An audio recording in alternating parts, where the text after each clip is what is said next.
Steve Bannon. Mr. Trump's chief strategist Steve Bannon exited the White House in August. He was a key advisor during 2016's Republican presidential campaign and went on to prove a contentious presence in the administration. Days after his resignation, Mr. Bannon appeared to undermine his former boss' threats on North Korea. He later said he thought he was talking off the record. He returned to Breitbart but left after Fire and Fury's release. Michael Flynn. National Security Advisor Michael Flynn resigned in February after just 23 days in the job over contacts he had with Russia before Mr. Trump took office. He was forced out after it emerged had discussed lifting U.S. sanctions on Russia with the country's ambassador to Washington and had then misled the vice president about the conversation. Sally Yates. Acting U.S. Attorney General Sally Yates was fired by the president in January after she defied him over his controversial travel ban. She had ordered Justice Department lawyers not to enforce Mr. Trump's immigration ban targeting 7 Muslim-majority nations. The then press secretary Sean Spicer said at the time that Ms. Yates has betrayed the Department of Justice by refusing to enforce a legal order designed to protect the citizens of the United States. Sean Spicer. In July, Press Secretary Sean Spicer quit after the appointment of Mr. Scaramucci, warning of too many cooks in the kitchen. Mr. Spicer, who had been standing in as communications director, had a stormy relationship with the press during his time in office, with his blustering, confrontational style being widely mocked. Mr. Trump said of him earlier in the year, "He's doing a good job but he gets beat up." Anthony Scaramucci. White House Communications Chief Anthony Scaramucci was sacked after 10 days in the West Wing in July. Just days before, the former New York financier had let rip with an expletive-laden rant in which he threatened to eliminate everyone in his communications team. The White House said the change had been made to give John F. Kelly, the new chief of staff who was sworn into office on the same day as Mr. Scaramucci's removal, a clean slate. James Comey. FBI Director James Comey learned he had been fired by Trump on the news. Mr. Trump said he had sacked Mr. Comey for his handling of the investigation into Hillary Clinton's emails. But Mr. Comey testified that he believed he was fired to change the way the Russia investigation was being conducted.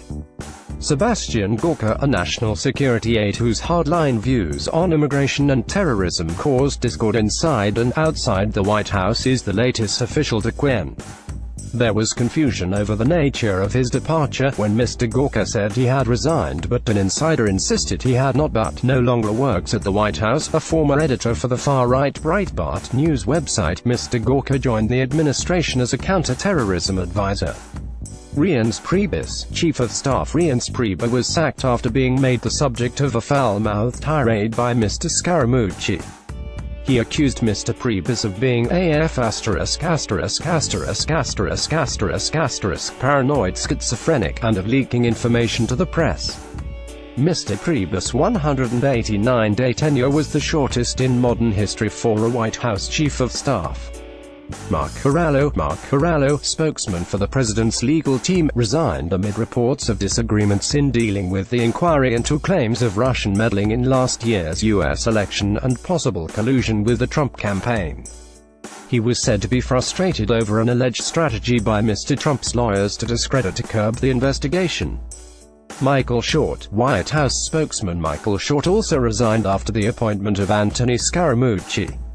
It was understood Mr. Scaramucci was planning to fire him, and was angry about the leaking of dismissals to the press. He had previously worked on the Republican National Committee. It's reported he texted staff to tell them he was resigning. Katie Walsh. Deputy Chief of Staff Katie Walsh resigned in less controversial circumstances in March. She became an advisor to the pro-Trump 501 organization, but the president was allegedly considering removing her from that after the Fire and Fury claims. Michael Wolff's book claimed she had said Mr. Trump was like a child. Omarosa Manigault, often referred to simply as Omarosa, Ms. Manigault was no stranger to politics or to Mr. Trump. She was a staffer to Al Gore in the 1990s, and then appeared on The Apprentice, hosted by the now president. She was hired as an assistant to the president and the director of communications for the Office of Public Liaison, but resigned after a year. When she left, she said she had only intended to be there for 1 year, but added that some things in the White House had upset her, and indicated they were race-related. Tom Price, Health and Human Services Secretary. Mr. Price resigned after it emerged he had spent $1 million in taxpayer money on chartered flights and travel. He offered his resignation. Mr. Trump told reporters he was not happy at the optics, as members of cabinet flew at taxpayer expense. Mr. Price apologized for the distraction it had caused. Derek Harvey, the Middle East advisor, was sacked in July, soon after the departure of Michael Flynn. Mr. Flynn's replacement, H.R. McMaster, was said to want his own guy for the role. He was said to disagree with non-interventionist views and be a strong supporter of Mr. Trump's decision to strike Syria. Walter Shaub, U.S. government ethics chief Walter Shaub resigned after clashing with Mr. Trump. Tensions emerged before the Republican tycoon even took office, given his plan to hand control of his business empire to his two sons.